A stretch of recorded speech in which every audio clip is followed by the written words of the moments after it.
Hola a todos, muy buenos días, tardes o noches desde donde nos estén escuchando. Esto es Susurro de Medianoche, como siempre trayéndole los mejores relatos, narraciones e investigaciones paranormales.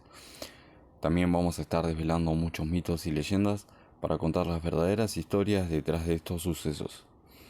Antes que nada, una breve interrupción antes de comenzar nuestro relato de hoy. Quería disculparme por no haber estado al 100% en el video anterior, dado que muchos de los sucesos que estaban aconteciendo me estaban afectando tanto física como psicológicamente. Aunque soy una persona escéptica, quisiera dejarlo con una frase que ya había dicho anteriormente, que es una frase de Nietzsche, que dice lo siguiente: cuando miras al abismo durante mucho tiempo, el abismo puede devolverte la mirada. Así que, sin más dilación, la introducción al episodio número 10, que es la verdadera historia de Emily Rose, como nunca antes te lo habían contado. Annalise Michael era la verdadera Emily Rose. Nació el 21 de septiembre de 1952 en Alemania, en el seno de una familia de profundas convicciones católicas. Su infancia fue igual a la de cualquier otra niña de su edad, a excepción de la severa educación religiosa que sus padres, Joseph y Anna, le inculcaron desde pequeña. Todo era aparentemente normal hasta que en 1968 la vida de Anneliese dio un giro inesperado. Ese día, estando en su habitación, la joven comenzó a sufrir fuertes convulsiones y perdió el control de su cuerpo. No podía moverse ni pedir ayuda a sus familiares. Cuando finalmente la encontraron, tendida en el suelo, la trasladaron al hospital. Tras varios exámenes, los médicos le diagnosticaron una grave epilepsia complicada por una depresión, por lo que la joven Annie, de 16 años, fue ingresada en la clínica. Aquello solo fue el comienzo de la pesadilla. Poco después del primer ataque, Anneliese comenzó a sufrir alucinaciones en las que decía ver rostros demoníacos y escuchar voces que la amenazaban diciéndole que ardería en el infierno. A pesar del tratamiento médico y para la desesperación de sus padres, la joven solo continuó empeorando. Día tras día la muchacha recurría a la oración para combatir los ataques supuestamente sobrenaturales, aunque sin ningún resultado.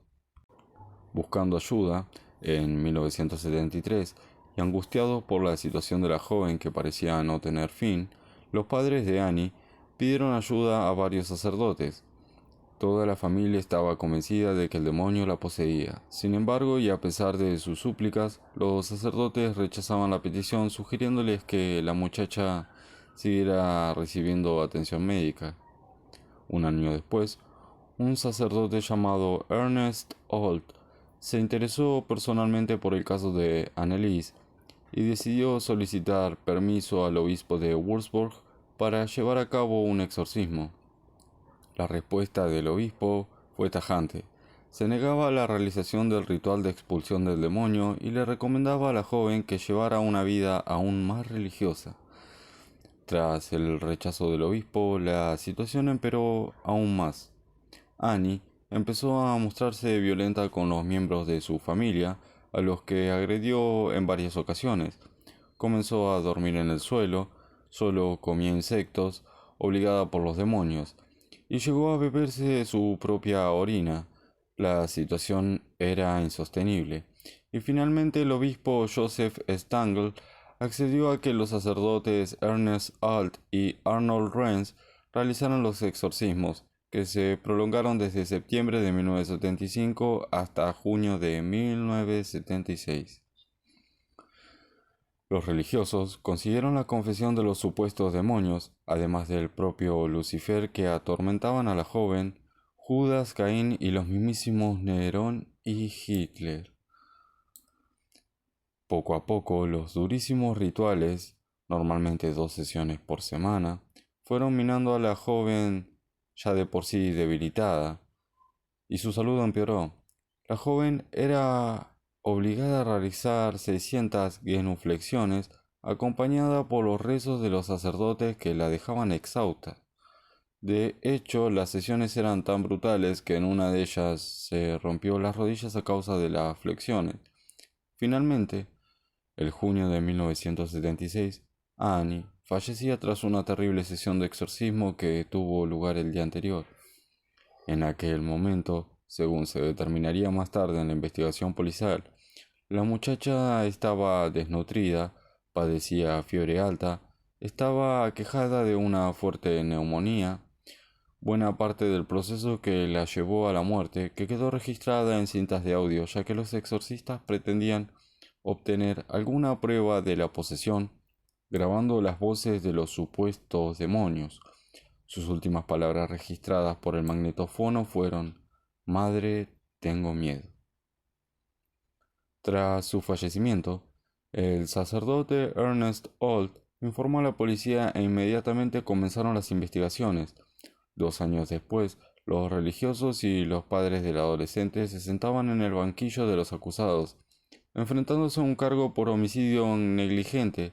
Tras la declaración de los expertos, se llegó a una conclusión evidente: Annalise no estaba poseída. Según los psiquiatras, fueron sus padres y los sacerdotes quienes alimentaron el comportamiento psicótico de la muchacha, aquello que, unido a la epilepsia y las alucinaciones, terminaron por convencer a Annelise de que realmente estaba poseída. A pesar de que los médicos determinaron que la chica podría haberse salvado si lo hubieran obligado a comer una semana antes de su muerte, la sentencia fue mucho más leve de lo que cabría esperar: 6 meses de prisión suspendida y la libertad provisional para todos los acusados. Tiempo después de cerrado el caso, la Conferencia Episcopal Alemana también reconoció que la joven Anneliese Michael nunca había estado poseída. Por desgracia, aquella resolución tan sensata llegó demasiado tarde para ella. Un peligro que se extiende. Por más extraño y dramático que pueda parecer el caso de la joven alemana, no es un episodio único. En junio de 2005, la prensa de todo el mundo recogía en sus páginas la terrible historia de Maricia Cornici, una monja ortodoxa rumana de 23 años. Los servicios sanitarios que acudieron hasta el monasterio de la Santa Trinidad de Tanaku, alertadas por algunas religiosas, se encontraron con una escena dantesca. Maricia estaba muerta, encadenada a una gran cruz y con una gran toalla dentro de la boca. La policía averiguó más tarde que la muchacha, según los médicos, padecía esquizofrenia. Había fallecido durante un exorcismo que duró 3 días y que fue realizado por un monje, Daniel Petru Coroneau, y por 4 monjas. Según el religioso, Maricia estaba enferma y poseída por el demonio. Hemos celebrado misas para salvarla. Desde el punto de vista religioso, lo que hemos hecho era lo correcto. La Iglesia Ortodoxa de Rumania condenó este terrible crimen, calificándolo de abominable, y hoy el monje y las religiosas que ayudaron se enfrentan a una acusación por el asesinato y secuestro de la joven. Este tipo de sucesos no siempre son realizados por religiosos.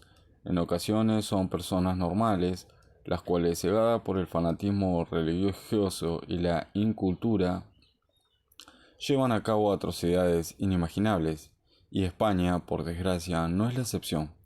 En 1990, toda la sociedad se estremeció con los terribles sucesos ocurridos en el grandino barrio de Albaicín.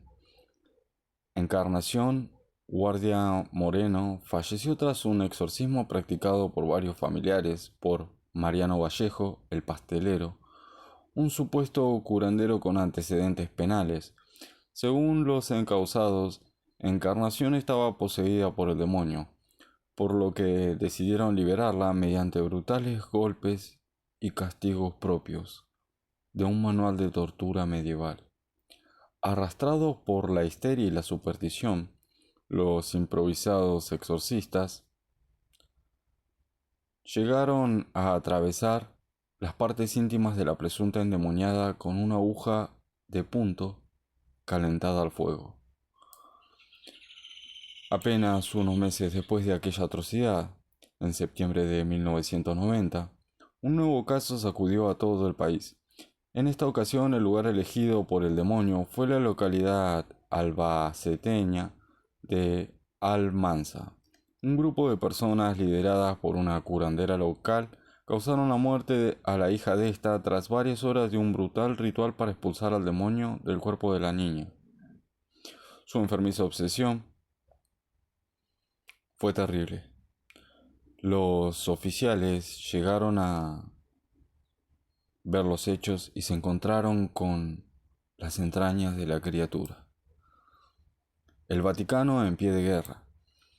En febrero de 2005, un centenar de sacerdotes católicos participaron en un singular curso impartido por la Academia Pontificia Regina Apostolorum, una universidad gestionada por los Legionarios de Cristo. La finalidad de aquellas clases era instruir a los clérigos en los secretos del ocultismo y los exorcismos. El curso, que ha tenido continuación en octubre, pretende ofrecer armas para luchar contra la invasión del satanismo y el esoterismo que se vive en todo el mundo, sobre todo entre los jóvenes. Según Gabriel Nani, uno de los profesores, todo contacto con estas temáticas es extremadamente peligroso, dando a entender que tales intereses pueden desembocar en crímenes satánicos y auténticas posesiones demoníacas. La realización de estos cursos pone de manifiesto la creciente preocupación del Vaticano por el aumento de los interesados en lo oculto. La jerarquía católica parece además realmente convencida de la existencia de una mayor actividad del maligno. De hecho, en la actualidad son más de 400 los exorcistas oficiales nombrados por el Vaticano.